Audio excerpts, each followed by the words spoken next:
तो 3 से 4 साल पहले जब भी मैं पढ़ने की कोशिश करता था, मैं रात को पढ़ता था, सुबह उठ के मुझे वो भूल जाता था। एंड मैं सुबह उठता था, मुझे यार लगता था यार रात तो ही पढ़ा, अब कैसे भूल गया। एंड ये चीज़ मुझे बाद में थोड़ी पता चली और ये मेरी बहुत ज़्यादा शॉकिंग थी कि सुबह उठते हैं जब हम, तो हमारा 70% जो कुछ हमने रात पढ़ा होता है वो भूल गया होता है। 70% is such a big number. And मेरे दोस्त जो घर जाते थे एंड अगले दिन जब आते थे तो उनको एक एक चीज ऐसे से रटी हुई होती थी।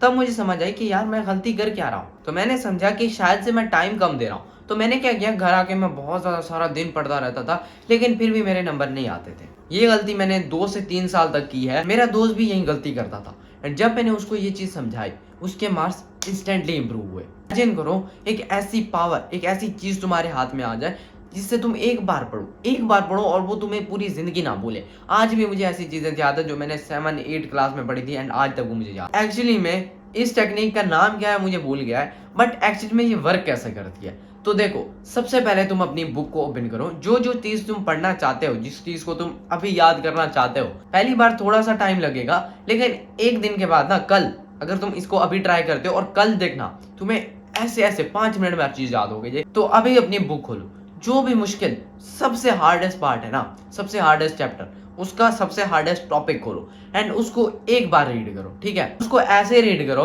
कि ये मेरा लास्ट टॉपिक है और इसके बाद मैं इसको बोर्ड में जाके देने वाला हूँ, एग्जाम में जाके देने वाला हूँ। तो उस पूरे को, पैराग्राफ को एक बार पढ़ो एंड अगर तुम्हें समझ आ गया फाइन, तो लेकिन अगर तुम्हें समझ नहीं आई तो उस चैप्टर को, उस पार्ट को दोबारा पढ़ो। एंड इस बार अगर तुम्हें लगता है कि अब मुझे समझ आ गया, अब मुझे पता चल गया इसमें करना क्या है या फिर इसमें था क्या, तब तुम्हें अपना रियल टेस्ट लेना है। तो इस टेक्निक से तुम बहुत ज्यादा डरने वाले हो। तुम्हें अपनी बुक को करना पड़ेगा बंद एंड फिर तुम्हें लेना पड़ेगा एक ब्लैंक पेपर जिसमें बिल्कुल कुछ भी नहीं होना चाहिए। एंड उस पेपर में ना तुम्हें जो अभी तुमने पढ़ा उसकी हेडिंग लिखो। ठीक है, अब हेडिंग लिखने के बाद तुम्हें क्या करना है, अब उस टॉपिक के हर एक रिलेटेड फॉर्मूला, कॉन्सेप्ट को एक बार A to Z वहां पे लिखना है। अब तुम बोलोगे बहुत ज्यादा टाइम कंज्यूमिंग है, इतना तो टाइम है नहीं, हमें तो रिवीजन करनी है।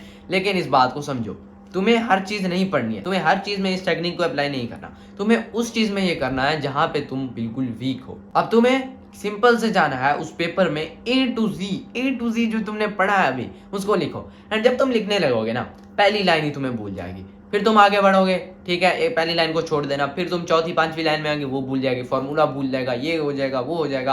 क्योंकि जब तुम अपना पेपर देने जाते हो, क्या वहां पे कोई नोट्स होते हैं, क्या वहां पे कोई लेक्चर होते हैं, क्या वहां पे कोई शॉर्ट नोट होते हैं, क्या वहां पे बुक होती है? सिर्फ वही ब्लैंक पेपर होता है, वही खाली कोरा कागज। एंड उसी कागज पे उसी तरह तुम आज दे रहे हो, समझो कि वही एग्जाम है। जैसा कि मैंने बोला था, तुम्हें उसको इस तरह से पढ़ना है कि तुम एग्जाम में जाके उसको दोबारा देखोगे।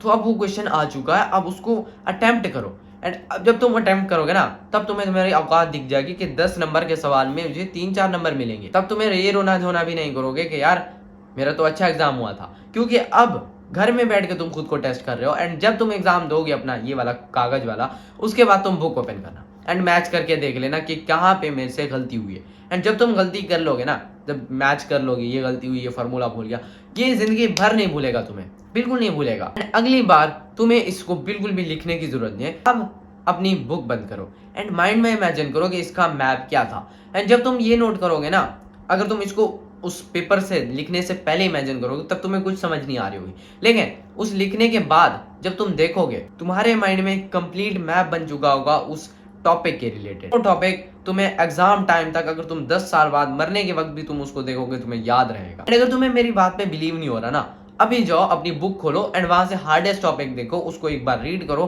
पेपर पे लिखो एंड फिर देखना मैजिक। तो देखो, तुम्हारा मे भी कल एग्जाम हो और तुम इस वीडियो को देख रहे हो, तब तुम्हें क्या करना चाहिए? तब तुम कमेंट में जाओ और लिखो कि ये exam, this exam will be best exam of my life. And उस एग्जाम के लिए तुम्हें बेस्ट बनाना पड़ेगा।